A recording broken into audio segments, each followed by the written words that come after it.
Hello, everybody. Welcome to this episode of Facts on the Ground. I'm Jesse Zerwell, and I'm going solo today because my co-host, Misty Winston, is ill and recovering. So once again, I'll be by myself, but it's all good because I'm happy to have as a guest today, Yanis Iqbal. He is an independent researcher and freelance writer who's based in India. He's written about a panoply of topics from Palestine to what's happening in Brazil. And it just so happens that we're going to be talking about what's been happening in Brazil after the election of Jair Bolsonaro. So, Yanis, thank you so much for joining us. Thanks for having me here. So let's start with who exactly Bolsonaro is, because people like us know who he is, where he comes from, what he stands for, but a lot of the world doesn't. A lot of viewers may not. Can you explain whom exactly this man is? Jair Bolsonaro is an ultra-right conservative politician, and he projects himself as an anti-communist and greatly derides the left-wing camp in Brazil. And he stands for conservative values in terms of patriarchy, and economically, he is neoliberal as all neo-fascists are. So that's a brief description of his individual political identity. And where did he come from, so to speak? What were his origins in politics, and Um, how did he accelerate himself and rise to where he is now? Firstly, he was an extremely minor conservative politician, but in the 2000s, he started projecting himself as an important leader of the conservative camp, and he has built an entire neo-fascist faction in Brazil. He has carved hegemony through what has been labeled as the Bull, Bullet, and Bible bloc, which is a coalition based on connections with the agribusiness, which is extremely powerful in Brazil, the military and police forces, and the evangelical religious right. The links between these three sectors, the agribusiness, military, and the evangelical religious right, are necessary, so to speak, because they are indispensable for the current political status of Bolsonaro. So I will just break down this block. Firstly, the link between agribusiness and the Bolsonaro administration is inseparable. Agribusiness exports have economically benefited him by providing the central bank with a lot of money to change the value of currency and pacify foreign creditors, because we live under financial capitalism. In fact, the entire world lives under financial capitalism, and the international financial oligarchy needs to be satisfied. So Bolsonaro is also doing this with the help of the agribusiness elite. Can And you break under down a little bit? Can you break down a little bit what it means to change the value of currency and, as you write in one of your pieces, pacify foreign creditors? Yes, it means maintaining an international reserve of foreign currency, because in times of financialized capitalism, it is extremely needed to maintain the hegemony of US dollar, and also to lower inflation, because yes, this is a major point, to lower inflation, because inflation erodes the value of financial assets and the prices of assets in stock markets. So that is why he is accumulating foreign reserve, so financial interests are not harmed in any way, and that also entails reducing the fiscal deficit.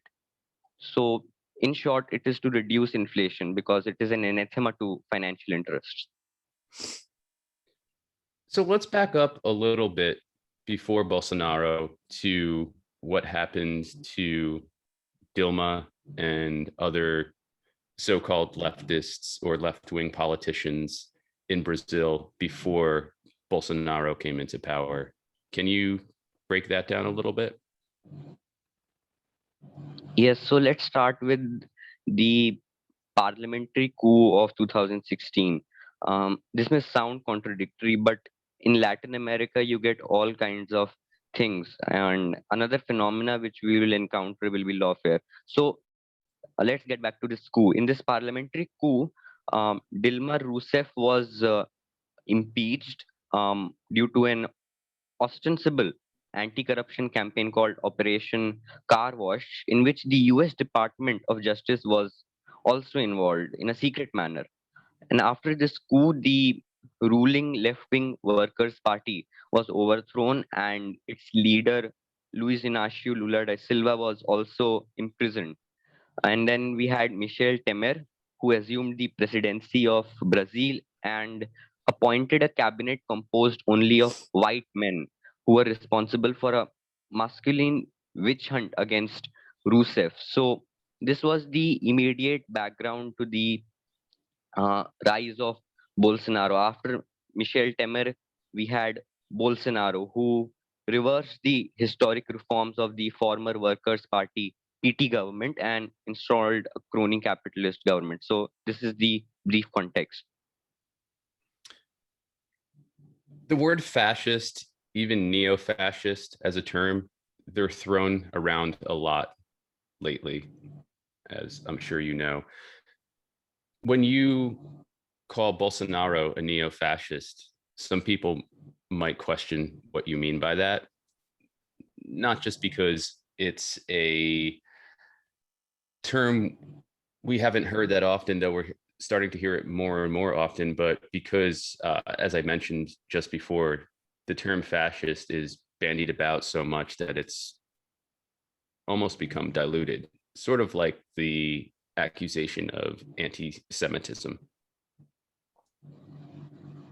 Um, I use the word fascist as a Marxist-Leninist.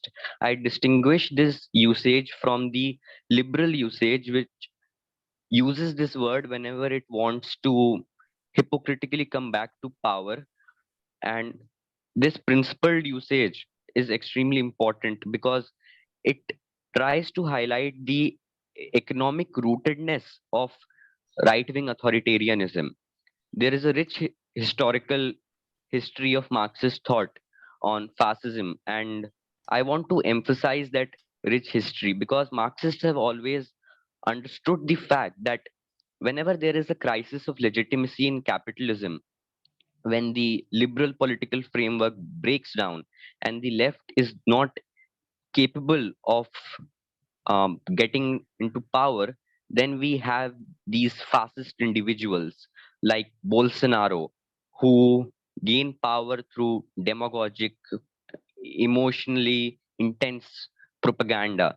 And the neo fascist conjuncture is distinguished from the traditionally historic fascist conjuncture from the fact that neo-fascism doesn't have the autonomy, the political autonomy to pursue exclusivist welfarist reforms for its own constituency.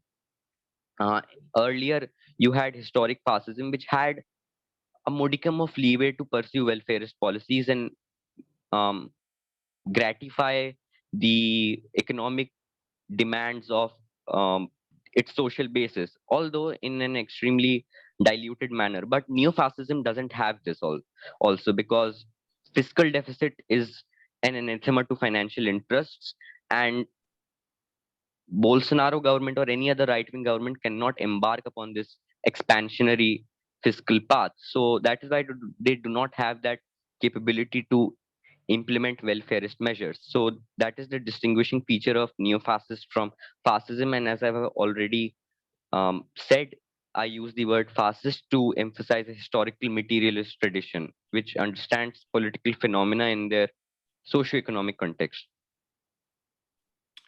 So going back to the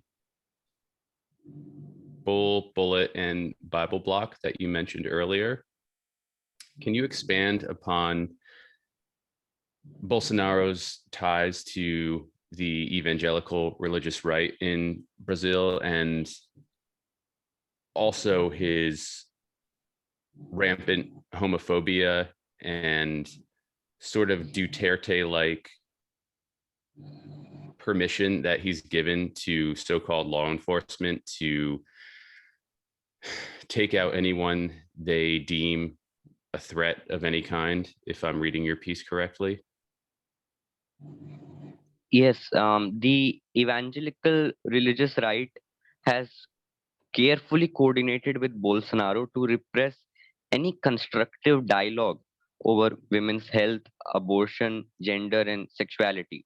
And this evangelical bloc is also electorally represented in the Evangelical Caucus, which is a network of evangelical lawmakers with whom Bolsonaro colludes to destroy what they themselves call a dangerous gender politics.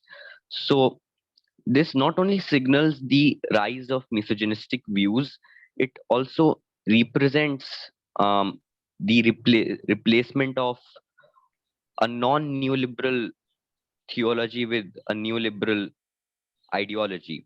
And this has also resulted in deleterious consequences for women, and it is a part of the patriarchal framework being built by Bolsonaro. This patriarchal framework is complemented by close ties with the militaries, to whom Bolsonaro has given a lot of power. And He that's has, where the bullet comes in. yes, the bullet word represents this military and police force. So these members of the bullet bloc promote deregulation in gun sales, and this in turn funds Bolsonaro's campaign. And the practice of increasing military violence, police violence, or giving guns to men also gives them a fake sense of empowerment, because under neoliberalism they have lost the traditional power which they enjoyed. I mean, the economic power, because neoliberalism has eroded the economic capacity of every individual, and so they also have a lot of resentment. But giving them arms and um, entwining them in a hyper masculine code of violence culturally satisfies their resentment. So this is also a part of the patriarchal framework. And another function of giving um, too much power to the military force is the practice of penal populism, which is the infusion of really emotional methods of dispensing justice. Bolsonaro, for example, has proposed a law that gives full immunity to police officers and soldiers who kill someone in self defense while they are engaged in a guarantee of law and order mission. You can just see that it is the legalization of murder. Right. And one can't help but draw comparisons, as cruel as they are, between what's being implemented in Brazil and what we're seeing, what we've seen happening for so long in both the US and Israel. And I'm wondering, I'm sorry, Palestine. I'm wondering if you would agree with that. Yes, I agree with it, because the ruling class is a global one, and I think it shares its brutal tactics in an extremely efficient manner. The paradigm of settler colonialism is transposed to other countries in extremely imaginative manners, and it is presented in the garb of legality. Um, while in Israel, it is done with full impunity, and no effort is made to project it as legal, because as Franz Fanon said, that the entire aim of settler colonialism is to make the colonized people understand that it does not deserve any law. It has to live under illegality. But in Brazil, for instance, these same practices have been transposed, but under the garb of legality. New laws are being made which promote such brutal practices. So yes, I agree with your statement.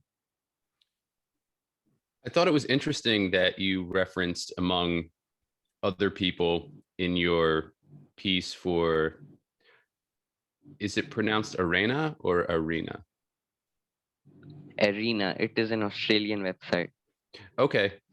And we'll link to this piece in the show notes along with your other pieces on Brazil. But I found it interesting that you referenced the Italian. Was he an anarchist, or is he an anarchist? I'm not sure about his lineage and whether or not he's still alive, but Antonio Gramsci. Antonio And Gramsci wasn't an anarchist, he was a communist. okay, forgive me for my ignorance on him. I haven't read anything by him. I've certainly heard of him and have read quotes by him, but not any of his books. But you have this quote in the Arena piece. Let me read it. According to Antonio Gramsci, an ideology succeeds in cohesively cementing a new historical bloc when it manages to, quote, spread throughout the whole of society, determining not only united economic and political objectives, but also intellectual and moral unity, unquote. Influence, leadership, culture, ideology, and organization are all involved. For Gramsci, hegemony is not domination by means of force. It is the even combination of coercion and consent, eventually resulting in politico-intellectual leadership over the groups whose consent needs to be sought. So I think that that very well sums up what we've been talking about, but I'm wondering if you can expand on essentially what Gramsci is saying here, because when you read, for example, united economic and political objectives, but also intellectual and moral unity, putting that into material reality, it sounds on the surface well and nice, but obviously what we see is that it's not. So can you break that down a little bit, what he's saying there and how that applies to what we're seeing happen in Brazil under Bolsonaro? Gramsci was saying that the ruling elite cannot survive without ideological dominance over the subaltern masses, because while the ruling elite is economically powerful, it is politically powerless, because nobody likes the oppressor, and the oppressed always resists the onslaught of uh, oppressive tactics. So Gramsci was saying that the ruling class needs a governing caste which can politically carry out the operations of the economic elite. So this means that we cannot conceive the existence of capitalism without an accompanying ideological superstructure.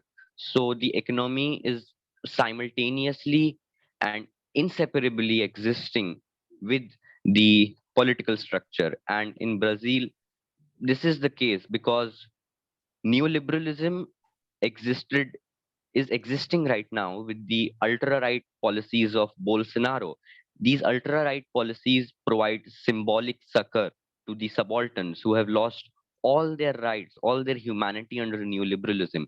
But Bolsonaro provides them a false sense of identity, false sense of respect and dignity. This is what a fascist framework does. It provides cultural and political security amid an economic collapse or an economic crisis. So this is what Gramsci meant, that politics can't be imagined without economics and economics can't be imagined without politics. One of the groups that's been targeted heavily by the Bolsonaro regime is the, or are the indigenous peoples of Brazil. So I'm wondering if you can talk about how the Bolsonaro regime has targeted them. Bolsonaro has used an anti-indigenous rhetoric to manufacture enemies, as is the practice of every right-wing fascist in today's world. Trump manufactured enemies in the black people, and in India, it is the Muslim identity. So in Brazil, um, one of the enemies are the indigenous people, and Bolsonaro has waged an internal war against this community. And this is not mere hyperbole. Um, in August 2020, the Brazilian Supreme Court asked Bolsonaro to uh, implement some measures aimed at protecting indigenous people from the pandemic. And I think this ruling was extremely important because it gave legal recognition to the utter failure or deliberate failure of the Bolsonaro government in protecting the indigenous people. The Bolsonaro government has been trying to exterminate them. Indigenous Brazilians are dying at a higher rate than the general population. And it is estimated that they die of the virus twice as often as the non-indigenous people. And many communities are on the verge of extermination due to the pandemic itself. And the coronavirus crisis did not give the Bolsonaro government a moment to rethink what they were doing. Instead, it has used the pandemic as an opportunity to further this genocidal policy against the indigenous people. Mining agendas are being pushed forward, and environmental impact assessments have been abruptly halted in order to force mega projects related to agribusiness, dams, and other damaging infrastructure. And applications to mine in Amazon have increased. I don't remember the percentage. I think it was some 80 or 90%, but that is an astronomical increase. And indigenous people are being attacked regularly by invaders. This all represents what happened to indigenous people in the 15th and 16th centuries when ecocide, genocide, and all sorts of exterminatory policies combined together to erase them. And this is what Bolsonaro is doing. He has sent a bill to the Brazilian Congress, which would open Brazilian indigenous territories to commercial mining, oil, and gas projects. And this type of thing was blocked by Brazil's 1988 constitution, but Bolsonaro is nevertheless trying to institute this. And one of the most grotesque instances of Bolsonaro's inhumanity is supplied by this. Um, he vetoed the provisions of a law that required the government to provide disinfectants, drinking water, and a guarantee of hospital beds to indigenous people amid the pandemic. He also vetoed funding for the states and local governments with plans for indigenous communities, as well as provisions to help give them more information on the pandemic, including greater internet access. What can be more inhumane than deliberately preventing the indigenous people from saving themselves from a lethal pandemic? And this was done brazenly without any legal cover. And I will also talk about the urban indigenous population, which is often overlooked in many analysis. It constitutes half of the total indigenous population, and it has been suffering a similar fate as that of its counterparts in the remote regions, in the forests. This urban population serves as what Marx called the reserve army of labor, and it experiences high levels of inequalities in the form of informal employment and gender pay gaps. And this also indicates the existence of intersectional discrimination because indigenous women are discriminated both for being indigenous and for being women. There Mhm. is a gender pay gap as well as economic oppression. So something had to be done to protect these indigenous people, but Bolsonaro government did nothing, and this is pure extermination. And to reiterate, it's being done on purpose. I also wanted to ask about how those Brazilians who live in the favelas are being affected by Bolsonaro, because it seems since he's come into power, he's essentially continued but also ramped up the sort of cleansing project that the bullet, if you will, has been waging against the favelas for a long time now. Yes, this is part of Bolsonaro's entire project, as you said, cleansing the favelas. Um, Brazil has become an abnormally belligerent nation under Bolsonaro, and it has the world's most violent police force. This was evident on May 6, 2021, when the state police entered the favela of Jacarezinho in Rio de Janeiro and opened fire, killing more than 28 people who surrendered even before the guns blazed. And this was the deadliest such operation in more than a decade in Rio de Janeiro. And it perpetuates a pattern of unnecessary, disproportionate, and illegal use of force by the police in Brazil's poor, marginalized, and predominantly Afro Brazilian neighborhoods. And this is the first time I think that a politician is politically benefiting from this killing, because these type of killings gratify Bolsonaro's constituency, which comprises of uh, men who are impacted, who have been impacted by neoliberalism and are searching for alternative identities which the left hasn't been able to provide. What population wise is the ratio of women to men in Brazil?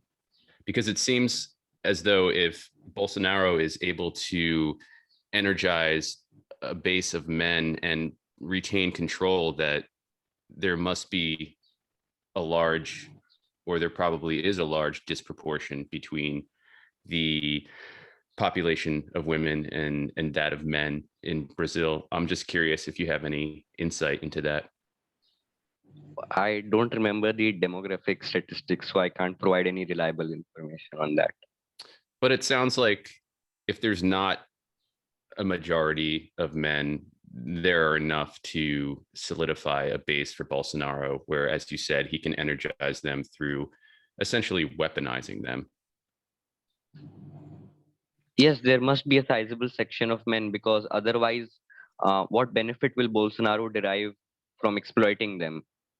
So I think there is a sizable difference between men and women in population wise. So, again, what we're seeing here is almost word for word, for lack of a better expression, a sort of southern US developing a southern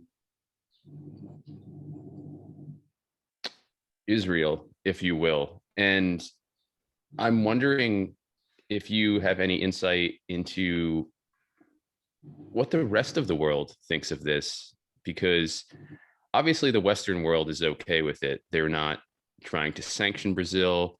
They've heard all of Bolsonaro's violent rhetoric and they've softball chided him. But outside of the Western world, how do people view Brazil and what's been happening there?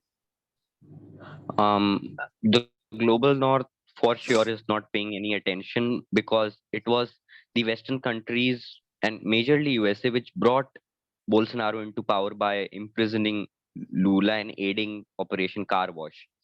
Um, the perception of Bolsonaro's uh, politics within the global south or third world is not negative, because the global south is also experiencing a rightward political shift, and so a kind of international, a global south alliance of right wing politicians is being manufactured, and which guards against the negative perception of Bolsonaro within the third world. So this type of perception, a positive perception of Bolsonaro within the third world, can only be countered when there is a left wing shift. Because in India, for example, Bolsonaro is praised for his masculine identity. Many Indians perceive him as powerful. This was the same for Benjamin Netanyahu, India was a vocal supporter of the recent Israeli onslaught. So I think that um, Bolsonaro's perception among the third world populace largely remains positive. So speaking of leftist shifts, leftist countries, even in South America, there's Venezuela, to name one. And we've seen what the US and its bottom feeding allies have been trying to do there. How does that, what's the relationship, if any, now between Venezuela and Brazil? And if there is one, is it tenuous, or is it something that could possibly spark off something not so tenuous, something that involves more than tensions, even, as the cliche goes? During the Lula presidency, there was cooperation between Venezuela and Brazil, but now under Bolsonaro, Chavismo, which is the ideology of the Bolivarian revolution, it is now used as a warning for the Brazilian populace not to vote for leftist politicians. And throughout Latin America, Chavismo is being used as a type of fear mechanism to convince the electorate that socialism is not good. But that's not true. We know what Venezuela has been experiencing. It's a full fledged blockade. So the current relation between Venezuela and Brazil remains extremely mm, tense and extremely ugly on the part of Brazil and Bolsonaro, because they are trying to create panic among the Brazilian citizenry by pointing out that if you vote Lula, who liked Hugo Chavez and they met a lot, if you vote Lula, then you will get a situation like Venezuela, and they point out hyperinflation and all that without any context. Right. Without the context of sanctions, for example. So, speaking of lack of context, one of the concepts you've written about, which has enabled Bolsonaro to not just rise to power, but also retain power, is silence and using silence. And one could almost say erasure. Can you expand upon that and what that's allowed him to do? Uh, Silence has been a major part of contemporary right-wing movements, as it was of historic fascism. So first, let me begin with Nazi Germany, because it will be more clear, I think. In Nazi Germany, it was recorded that a major portion of the population did not overtly lend support to the anti-Semitic policies of Hitler and his administration, but lent passive support. And this is what we are seeing right now. Bolsonaro's exterminatory stance towards indigenous people is not being overtly supported by all the people, but it is being passively supported by a major section of the citizenry. And this is the power of silence, because while you are keeping silent, you are lending support to what is happening around you. Silence basically means that you are choosing to be passive in the face of extremely brutal sorts of development. And in India, the current government which we have, um, it mobilizes its Hindu supporters based on religious religious fanaticism, and it has resulted in mob lynchings. In mob lynchings, Muslim people are killed on the streets, and not everybody is lynching Muslims. A small section is lynching Muslims, but a major section supports it. So that's what I mean by a culture of silence, in which you lend silent support to what is happening around you. Complicity, essentially. A few more questions I want to ask, because I don't want to keep you too long, and I think we've been having a good dialogue here that's been linear and concise, but I'd like to ask you about how Bolsonaro's regime has not just affected, but increased the so-called migrant and refugee crisis of individuals fleeing from countries where they're being oppressed to the United States, for example, going up through the Latin American countries to the so-called US's southern border. Has there been any, has Bolsonaro's power had any effect? Has it added to that so-called crisis, which I think is more than a crisis, but Bolsonaro's policies, I think, have not substantially added to this migration because uh, in Central America, people leave their country because of the combination of climate disasters and unbridled neoliberalism. But what we are seeing in Brazil is neoliberalism, and there has not been any f- full scale environmental catastrophe or climate disasters. So it's not adding to that flow of people moving out of country. do you see that happening or possibly happening in the future or near future Many even? Many people move out of the Central American countries due to rising hunger levels. And in Brazil, this is possible in the foreseeable future. Not now, because Bolsonaro is essentially partially using the social welfare mechanism he got from the leftist administration, and he is using it in an extremely selective manner whenever a lot of pressure comes from below. So, right now, hunger levels will not rise substantially, but in the foreseeable future, when he hollows out the welfare state built by previous left leaning administrations, then hunger levels will rise, and there is a possibility that people will leave Brazil. I also wanted to ask you about the attacks on journalists that have happened under Bolsonaro. One of the prime examples being Glenn Greenwald. But there have been others. There's also been the assassination of, forgive me, but I'm forgetting the woman's name, and nobody has been brought to justice for it.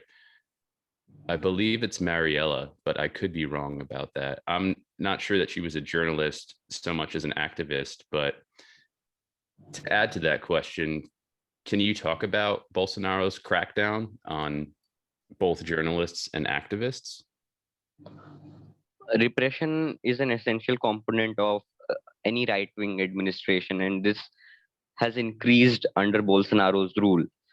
In February 2021, over 30 individuals were subpoenaed under Brazil's anti subversion national security law, which sounds technical, but frankly, it is an extremely brutal law which allows the state to imprison anybody, to harass anybody. And it was a legislation which the democratic government inherited from the military dictatorship of 1964 to 85. And use of repressive tactics has been a pervasive feature of Bolsonaro's mode of governance. The first 2 years of his government saw the expansion of the use of this law by 285%. That's a lot, and that signifies the enlargement of the crackdown on journalists and social activists.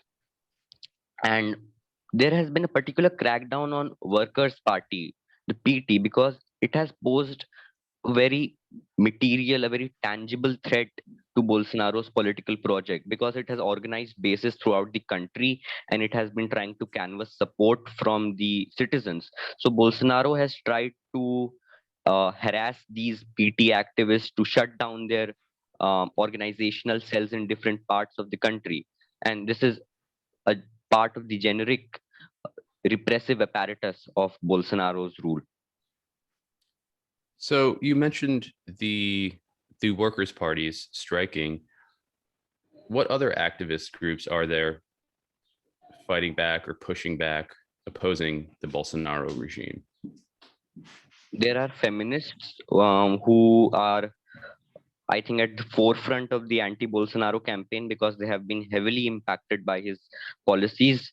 And there is the Communist Party, which has, I think, witnessed a political revival in its ideological hegemony because of Bolsonaro's ruthless neoliberal policies. And then there are the indigenous people who have also come out to protest in large numbers. And um, I don't know whether you know this or not, but in Colombia also, we have been seeing the rise of indigenous people. And the same has been happening in Brazil, where indigenous groups have come together to collectively oppose Bolsonaro's rule. So you brought up something I thought about that I wanted to ask you earlier. I'm glad you brought it up. Brazil's relationship with Colombia, because we've seen recently what's been happening in Colombia with Israel now in their training death squads. I don't know if you've read about that, but these reports are just coming out. Needless to say, Colombia is ruled by a brutal regime and also has a vested interest in not just destabilizing Venezuela, but replacing Maduro with this clown Guaido. Can you talk, as we wrap up, about Brazil's relationship with Colombia? Any collaboration they might have toward Venezuela, for example? I don't remember any particular instance of this collaboration, but Ivan Duque, the president of Colombia, and Bolsonaro have a very cozy relation. Bolsonaro's two sons, I think, they have been regularly visiting Colombia, and I think they are trying to get the tactics which the Colombian state uses, because the Colombian state has a long history of violence, starting from 1948 with the Operation Markitalia, which was a US backed operation in which Colombian state cooperated with the US forces to suppress a guerrilla insurgency, the FARC-EP. So the Colombian state has finished the tactics of violence, and I think Brazil may be borrowing those tactics to repress resistance within its own borders. It's interesting that that happened in 1948, you said?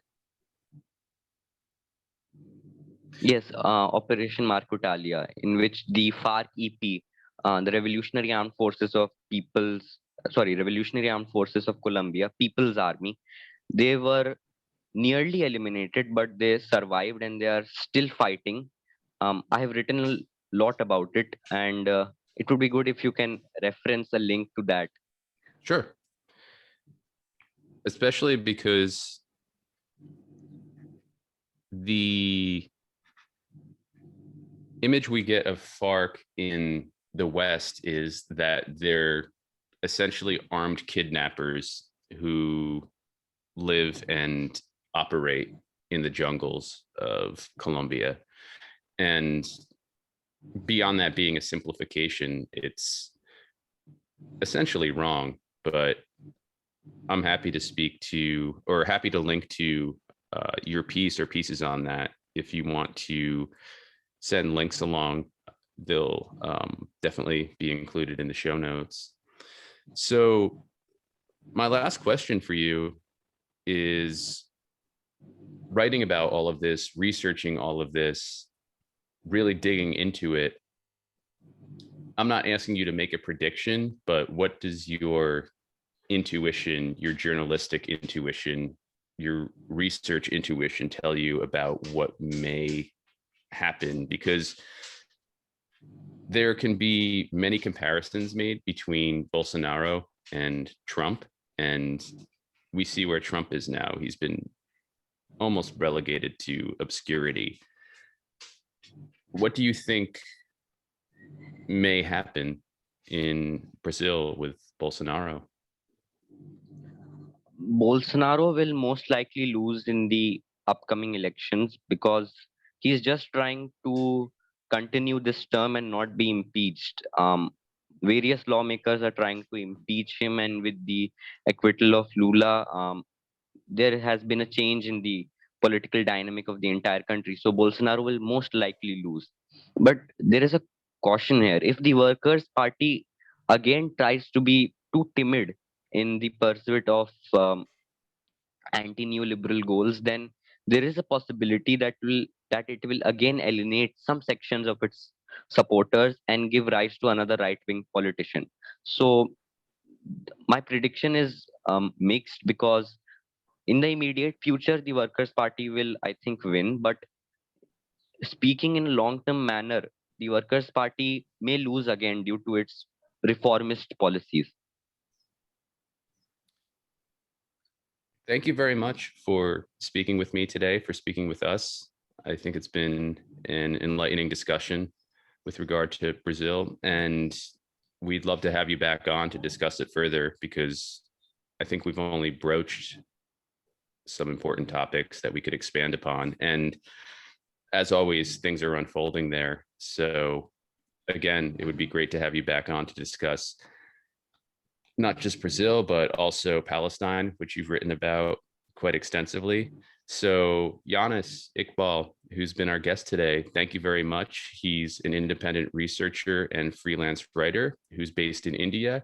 And we're going to link to a bunch of his pieces in our show notes. And they'll have to do, as you might have heard in the show, with both Brazil and Colombia. And Yanis, once again, thank you very much for joining us. Thank you. It was a pleasure discussing with you.